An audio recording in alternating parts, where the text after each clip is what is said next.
Buddy, good morning. Linggo na, Sabado. Linggo na ngayon. Pabalik na naman kami ng Mindoro at tapos na yung ating ano sa Manila. Kasama natin kapatid ulit at siyempre yan si Kate. At siyempre dahil pabalik-balik na nga ako dito sa Mindoro. First time ko nakasakay dito sa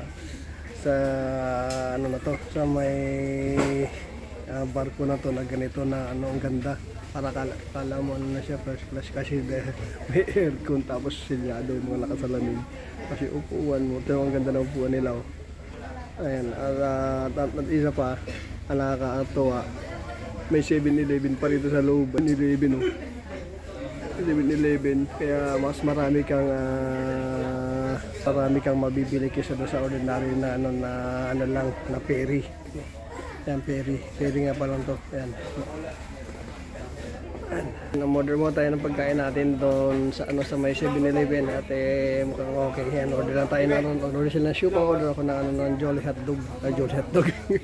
Hindi naman, wala pala sa Jollibee tayo. Yung yung may hotdog doon na tinapay. Guys, ang ganda rito.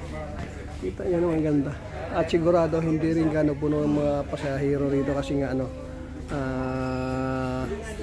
most nakasakay dito is mga trucking, pero may nakasabay tayo ng mga bikers. Yung sa kabila mga bikers, ayan, nandun sa likod ng stock kanina yung nag-aantay tayo ron. Ang ganda, ayos. Sana ito yung babalik na Manila, ito masakya din, di ba? Ganda. Sitting ka, tapos pwede ka mahiga rito nga kasi pantay pantay siya, tatas mo lang yan, pwede ka mahiga. Ayos na ayos. So yan mga mali, update lang tayo lagi kung ano ginagawa natin dito sa Pilipinas, Mindoro, Manila tayo lagi madalas. Okay guys, God bless you.